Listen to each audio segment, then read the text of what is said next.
beginning at verse number 24. Verse 24 says, Then Jacob was left alone, and a man wrestled with him until the breaking of day. And now, when he saw that he did not prevail against him, he touched the socket of his hip, and the socket of Jacob's hip was out of joint as he wrestled with him. And he said, Let me go, for the day breaks. But he said, I will not let you go unless you bless me. So he said to him, What is your name? He said, Jacob. And he said, Your name should no longer be called Jacob, but Israel, for you have struggled with God and with men and have prevailed. Look at your neighbor and say, Neighbor, I won't let go unless you bless me. I won't let go unless you bless me. Jacob has an interesting story. Jacob was like a lot of us, because Jacob had a life that was full of deceit. Jacob was known as a trickster in his family. We know as we follow Jacob, Jacob is used to doing stuff his own way. And so Jacob had a lot of animosity with his brother Esau. Even from the womb, the Bible declares that the two were struggling on the inside of Rebekah. And so the Lord tells Rebekah, he said, you got two nations warring on the inside of you. And so they're struggling within her. And even when they're born, when Esau is born, it said that Jacob grabs his heel, which is why he earns the name of Jacob. And then in Genesis 25, Jacob was able to get Esau to sell him his birthright. And then in chapter number 27, he tricks Esau out of his blessing. And so it says that Esau hated Jacob.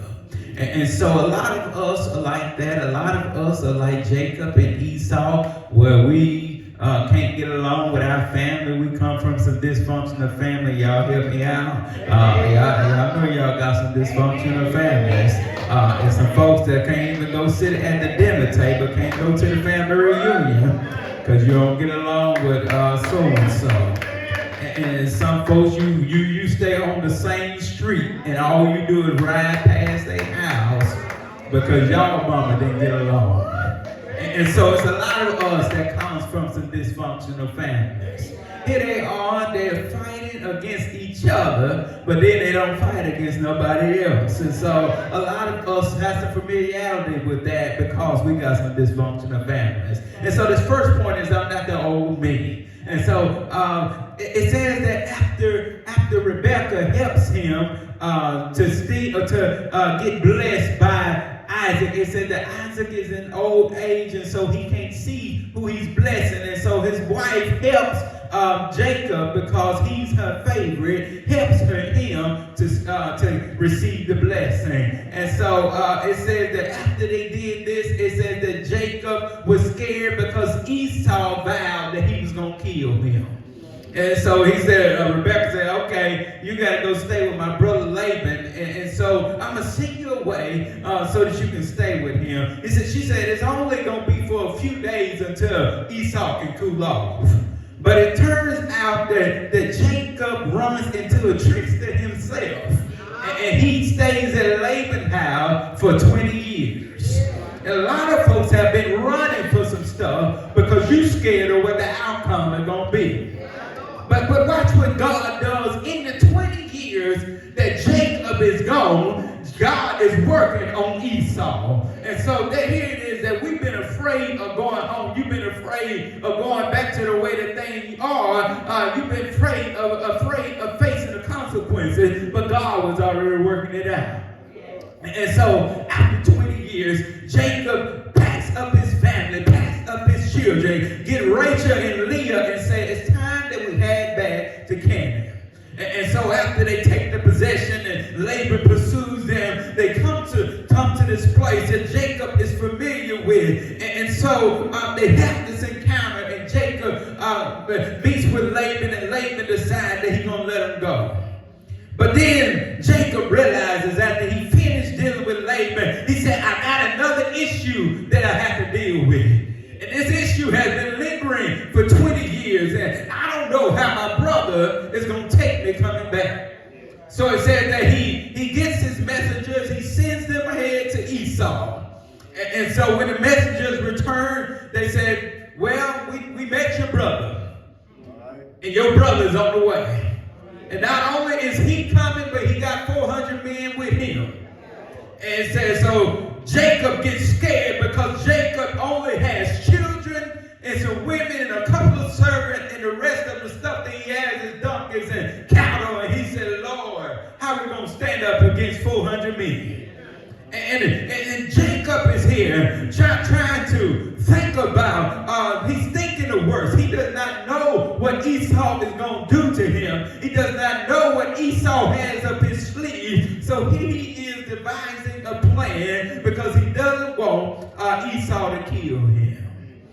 And so this is what the scripture shows me. The scripture shows me that our problem will cause us to pray. And so a lot of us have been scheming so much. A lot of us are used to having it our way, but once you got to realize that there's some things you just got to hand over to God and let God handle the rest. You can't scheme and get out of stuff all your life, but let God handle some stuff. And it'll be all right. It said, so Jacob begins to pray to God, and he said, look at God. He said, you told me way back in chapter number 28 at Bethel that one day you were going to bring me back to this place. You told me that you were going to allow for me to go home and everything was going to be well. And so if God told him that it was going to be well, I don't know how Jacob forgot about the promise. Because if God said it, I don't care if it's been 20 years, it ain't happened yet. God is good enough that he'll fulfill what he has told you. And so Jacob is between a rock and a hard place because he can't go back to Laban's house. Laban said, you can't come back here. He's facing a place where he has 400 men along with Esau coming to him, a rock and hard place. And so he doesn't have anyone to turn to. Can't call mama, can't call daddy, they've been gone. But now all he can call on is God. Have you ever been to a place where you could call on nobody else? But it wasn't nobody but God who could deliver you from what you were going through. And so Jacob said, I remember you told me, you promised me that you'll be there for me. You told me that you'll return me home. And he said, now I need you to deliver on your promises. And sometimes, if God has promised us some things, all you got to do is remind God of his promises. And God is going to do what he said he'll do. Have you ever been in some situation where you didn't have nowhere else to turn to? You ever had some financial situation where the loan company say, your credit too bad, we won't even give you $1. You ever been in a situation where there's been death in your family and you didn't know who you could turn to because everybody else was crying themselves? That there's been some situation where you've had sickness in your body. Nobody else could handle it for you. And the doctor said, I don't know what else to do, but when you turn it over to God, did he help you out on today? That's why James began to tell us that the fervent, effectual prayer of the righteous man availeth much. So sometimes instead of crying about it, sometimes instead of complaining about it, just get down on the best solution you got, and that's called your knees. That's God bless you with her. If you get down on your knees, God can do something for you. And so Jacob finishes praying to God. And then he goes back to his old ways. He said, well, I gave it to God, but now I'm going to take it back into my own hands. He said, let me do this. I'm going to split us into two companies. And what I'm going to do, servants, is that I'm going to send a gift before me. And maybe if you meet Esau with the gift, maybe it'll be all right. Tell Esau I got everything that he needs. I got all of these things. It said that everything that came to his hand, that Jacob said, this is what I'm presenting to Esau. So here he is up to his old ways. And a lot of us will pray to God for God to deliver us from some stuff. A lot of us will pray to God and tell God to handle it. And as soon as we get through with the prayer, we want to take it back. But it's some things you got to learn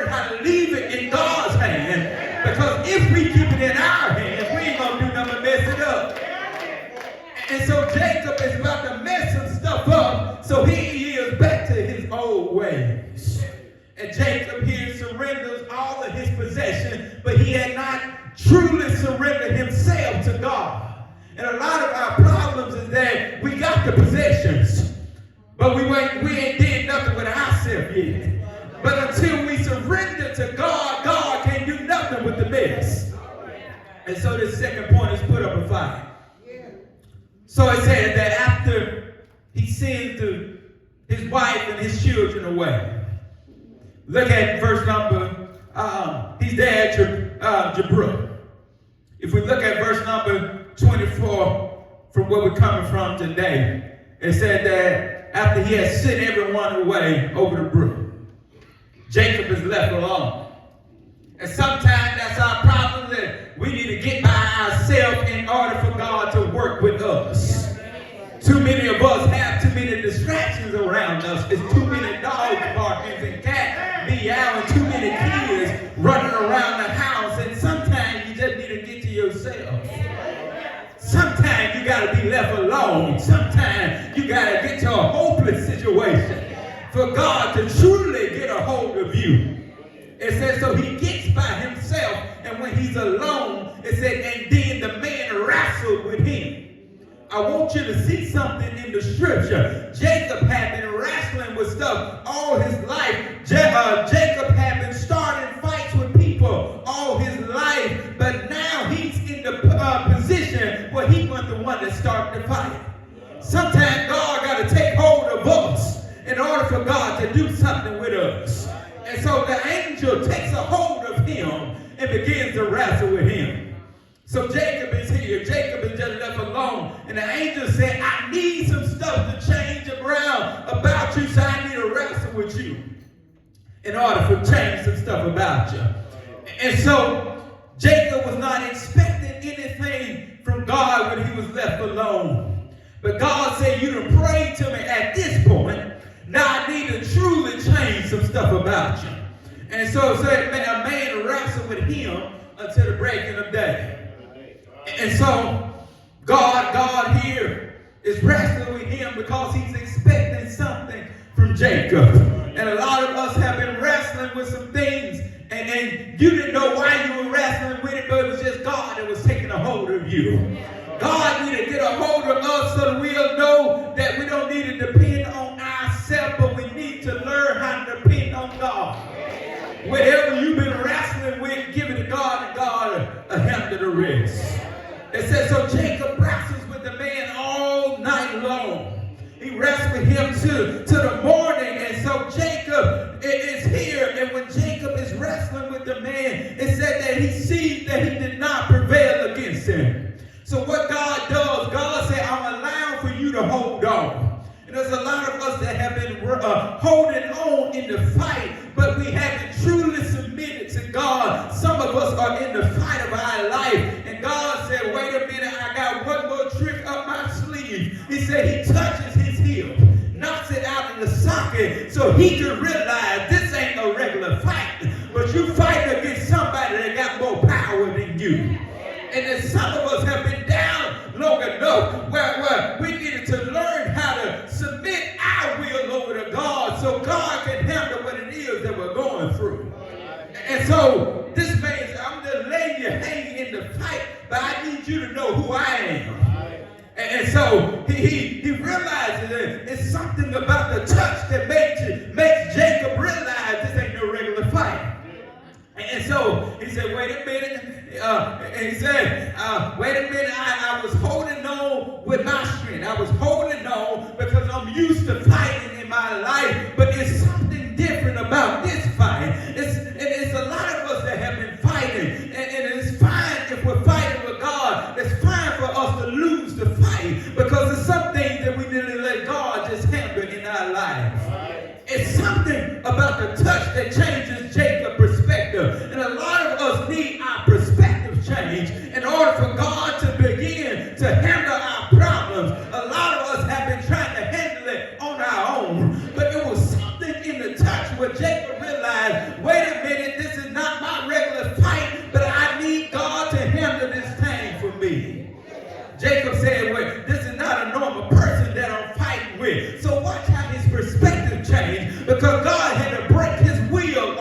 today, God had to break his grip. He said, I'm not going to let go until you bless me.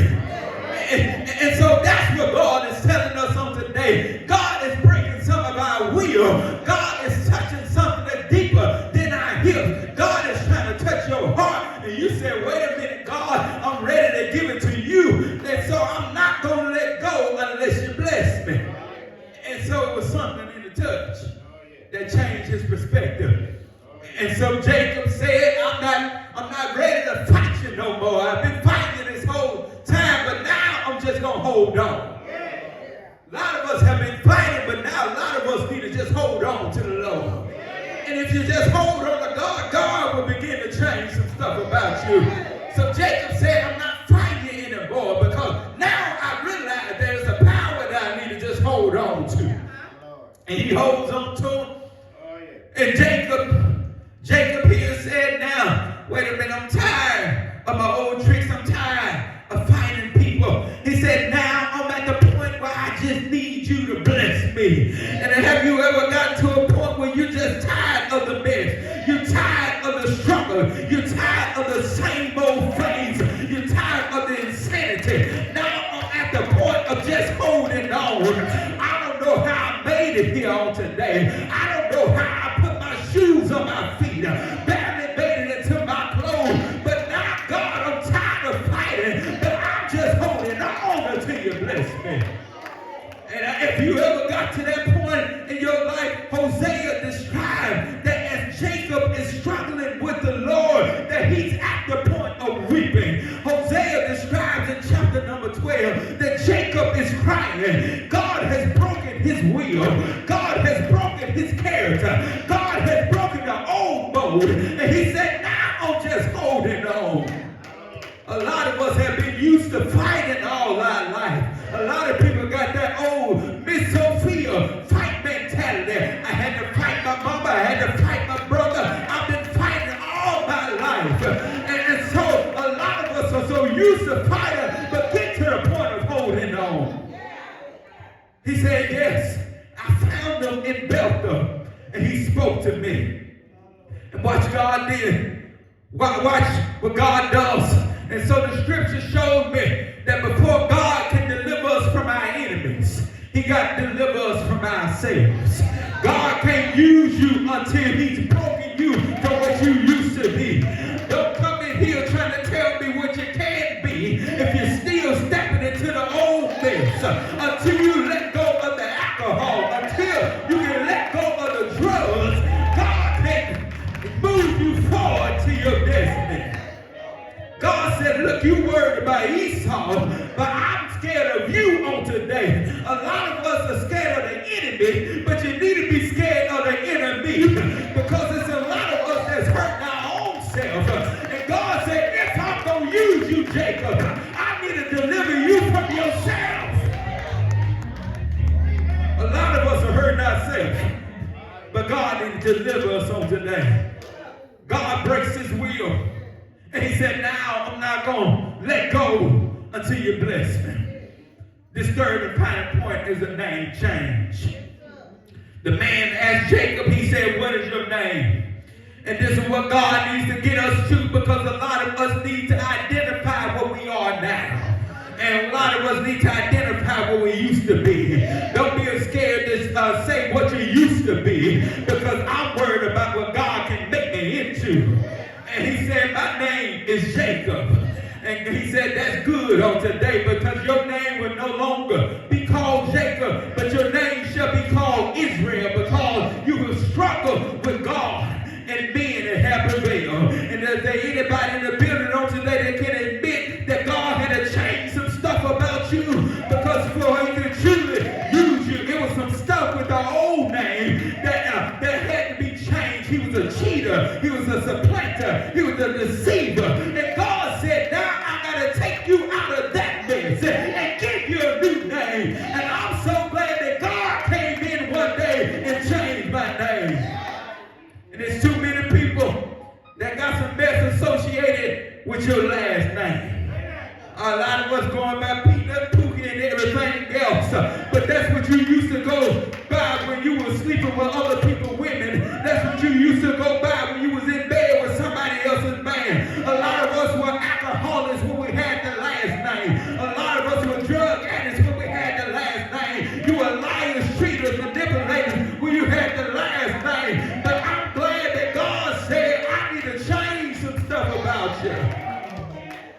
describes, he said, behold, that all things must pass away, and behold, all things must become new. So I got to take off the old man, put on something new. If you call yourself a child of God, you need to step and get your name changed. He said, I got to speak it on today because I was proud when they called me Jacob. I was proud about it. That's why Solomon tells his son that death and life lies within the power of the tongue. He says, so I got to speak it on today. That's what I used to be, but God is making me something greater. He said, you've been used to struggling. You've been used to striving. You've been used to fighting, but now in order for you to win this fight that you're in, you got to yield it over to God's will. Stop fighting with God. Just hold on until he changes some stuff about you. Jacob said, after I'm finished with this fight, and I'm getting ready to close on today, he said this was not a regular encounter. If you go down to verse number 30, he said this is what I'm going to name this place, because I've seen God face to face and my life is preserved. And a lot of you, God could have killed you a long time ago. God could have took you out of here. But God is so good on today that he allowed for me to make it out of the fire. And is there anybody here on today that's got Jacob's spirit and say, I'm not going to let go unless you bless me. I'm not leaving this place until some stuff changes about me. I'm not leaving this place until God does something for me. And there anybody in Pleasant Grove on today that ever had your name changed? And the reason why I had my name changed is because I've seen his goodness. I've seen his mercy. I've seen him face to face. And he's all right with me. But I want to tell you, Jacob couldn't leave the same way that he came in. And there's a lot of us that ain't encountering God and trying to leave the same way. The Bible declares that when Jacob gets up and he lets God go, as he walks out of the place, he didn't walk in like he came in and say he had a limp about him. And that was the reason that folks knew he encountered God, because his walk had changed. His talk changed on today. And that's how God, you know some folks that are Christian because you don't do the same things you used to do. And what God does in the next chapter, God begins to bless him when he's expected to be intact on today. Watch what God does on today. God said that Esau runs and he meets him on today. And he hugs him and says, brother, I'm glad to see you. And a lot of us have been worried about some things in our life.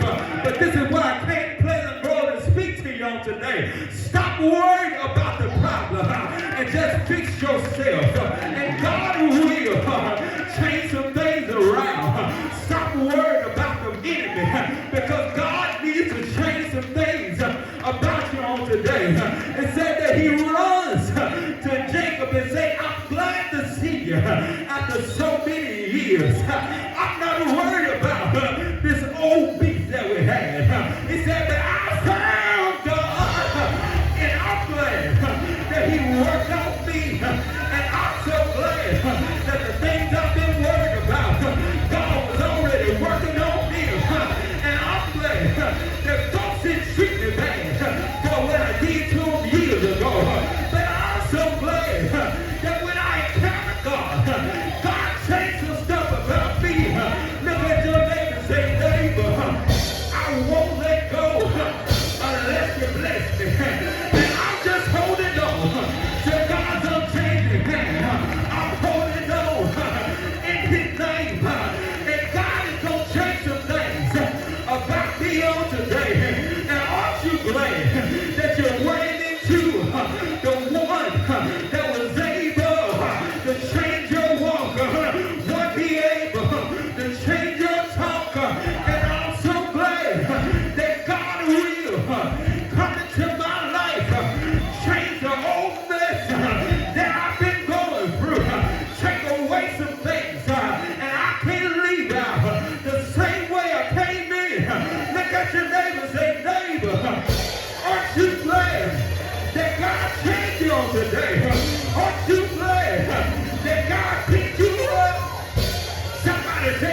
He didn't leave me alone, but he reached way down just to pick me up on the day.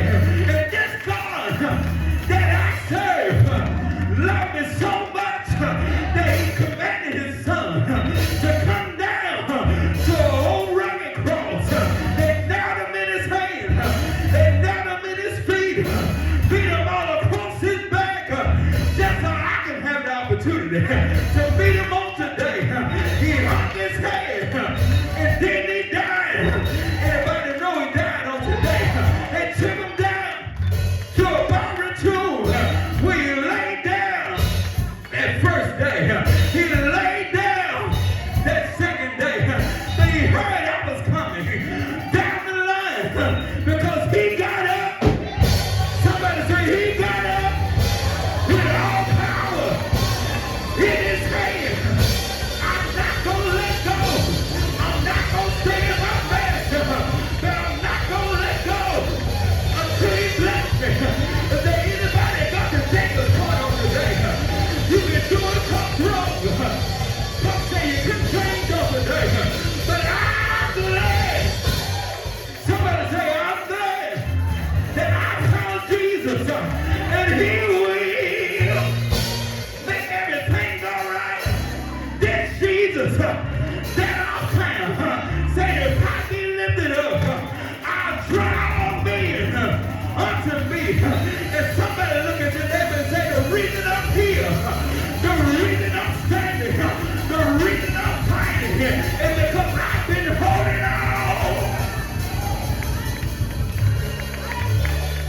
Somebody say I've been holding on to his hand. I've been barely making it, but I've been holding on. And I know he will make everything all right.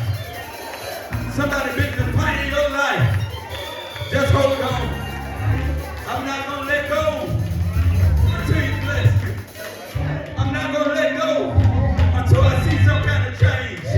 I'm not going to let go until I'm out of the old mess. I know that God got to come in and do something with me. A lot of us need to be changed in the building on today. Don't leave 38 places more wrong until you change. God, let it go. Stand across the building. Stand across the building.